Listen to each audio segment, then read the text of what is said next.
Alexander Hamilton's financial system, and why America still depends on it.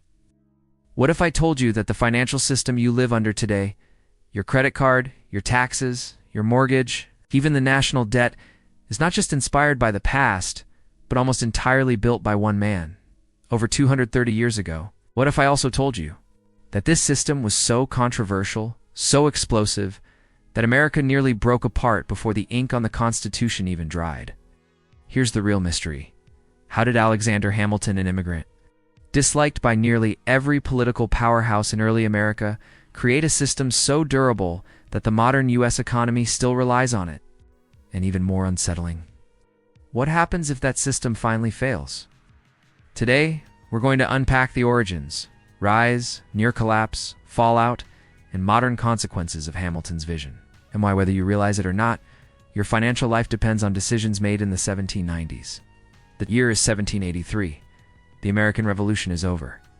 The soldiers who fought for independence, many haven't been paid. The government broke. Utterly broke. The states, even more broke and refusing to cooperate.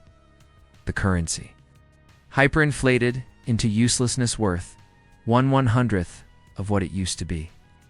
Imagine trying to run a country with no central bank, no national currency stability, no reliable tax revenue, no credit at home or abroad. It wasn't a country, it was a financial graveyard waiting to collapse. Into this chaos steps Alexander Hamilton. Not a plantation owner, not wealthy, not politically popular, but he had one thing no one else had: a plan. A plan so bold that George Washington himself backed it, and so controversial that Thomas Jefferson and James Madison tried to destroy it. But before we get to the showdown, we need to understand the origins of Hamilton's vision, because it didn't come from America at all. How Hamilton turned chaos into a blueprint. Growing up in the Caribbean, Hamilton saw two worlds: the brutal fragility of colonies dependent on trade, the unstoppable force of British finance powered by national debt and the Bank of England. He realized something radical for his time.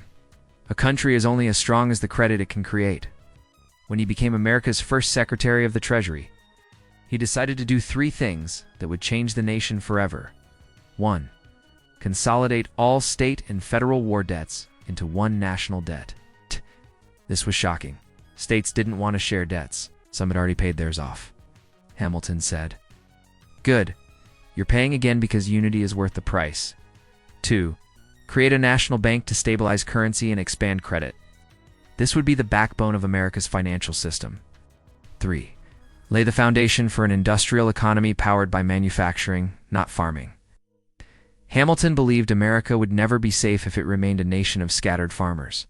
It needed cities, factories, banks, and capital. But there was a problem. Two men stood in the way: Jefferson and Madison. And the political war that followed defined the future of the United States. Hamilton builds the system: national debt. Turning a weakness into a weapon, Hamilton proposed something outrageous. Debt is not a burden, it's a national asset. His logic: if the government owed people money, those people would want the government to survive. A funded debt meant trust. Trust meant credit. Credit meant growth. Congress fought him tooth and nail, but Hamilton didn't budge. The compromise that built a nation: Jefferson and Madison hated Hamilton's system. They believed it would make the federal government too strong and empower wealthy speculators. The argument became so toxic that the government itself was in danger. So Hamilton made a deal: the famous Compromise of 1790. Jefferson would get the capital moved to the South. Hamilton would get the national debt plan approved. The United States was effectively built in a backroom dinner meeting. The first Bank of the United States in 1791, Hamilton created America's first central bank, publicly chartered, privately funded. Its job was to issue stable currency, manage government funds, expand credit, bring financial discipline to the states. Jefferson called it unconstitutional. Hamilton wrote a 15,000-word argument overnight defending the bank. Washington sided with Hamilton. Manufacturing and industry: Hamilton laid out the report on manufacturers, encouraging industrial subsidies, tariffs, infrastructure innovation. It was the blueprint for an industrial superpower. America didn't become the world's largest economy by accident. Hamilton built the operating system. But with great rise comes great resistance. The revolt against Hamilton's system Hamilton's enemies believed his system favored elites and threatened liberty. Farmers saw it as a financial empire that didn't benefit them. The Whiskey Rebellion. Hamilton imposed an excise tax on whiskey to fund the debt system. Western farmers revolted violently. It was the first major internal crisis of the new nation. Washington personally rode out to confront the rebels, and the rebellion collapsed. But this moment revealed something massive. Hamilton's system had created the authority of the federal government. Without it, the U.S. might have splintered into regional nations. Political war, Federalists versus Democratic Republicans, Hamilton's policies triggered the first true political parties. His opponents claimed he wanted monarchy by stealth. Hamilton claimed they wanted financial chaos. This ideological fight would last more than a century. When Hamilton left, the system collapsed in 1800. Jefferson became president. Hamilton was out. His bank's charter later expired. The debt system was partially dismantled. And what happened? The U.S. spiraled into its first major financial crisis. The War of 1812 exposed the truth. Without Hamilton's bank, the government couldn't borrow effectively. Inflation surged. States printed unstable currencies. The war nearly ended in financial disaster. It was so bad that Congress recreated Hamilton's bank in 1816. Even his enemies had to admit Hamilton was right. Trying to replace the system over the next 200 years, America tried repeatedly to replace or reform Hamilton's system. 1. President Andrew Jackson killed the national bank. This triggered massive financial instability and boom-bust cycles. 2. The Civil War forced the return of federal debt and national currency. Without it, the Union couldn't fight. 3. The Federal Reserve was created in 1913, basically Hamilton's bank upgraded. *** 4. The Great Depression and World Wars pushed the U.S. to expand Hamilton's logic. Use national debt to stabilize the economy and project global power.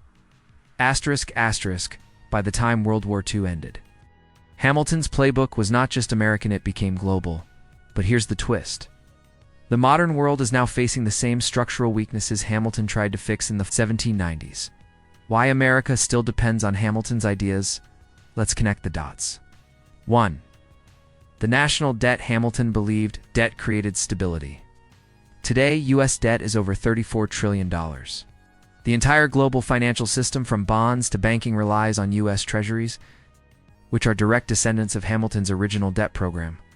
The world uses Hamilton's system as the foundation of modern money. 2. The central bank, the Federal Reserve, controls interest rates issues, currency, provides credit, prevents collapse.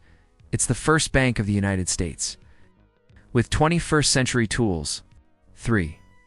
Industrial policy returns today.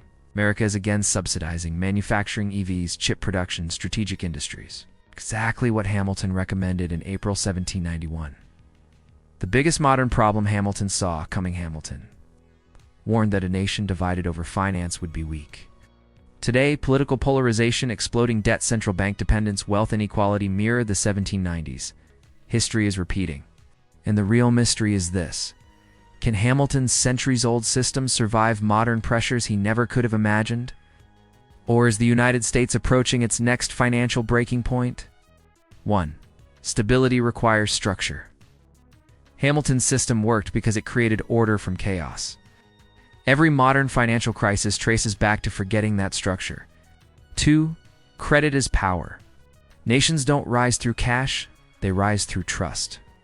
Credit built America, and it still determines global influence.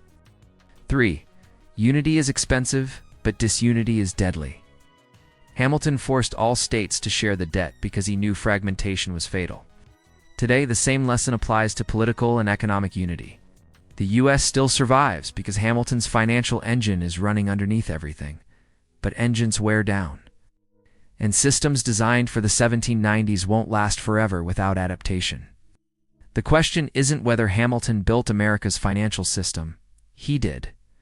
The question is, can it survive the 21st century? Or is the next financial revolution already overdue? If you found this breakdown eye-opening and want more deep dives into the hidden financial forces shaping our world, make sure to like, subscribe, and turn on notifications. Your support helps bring these stories to life. And let me know in the comments, should America keep Hamilton's system? Or is it time for something new?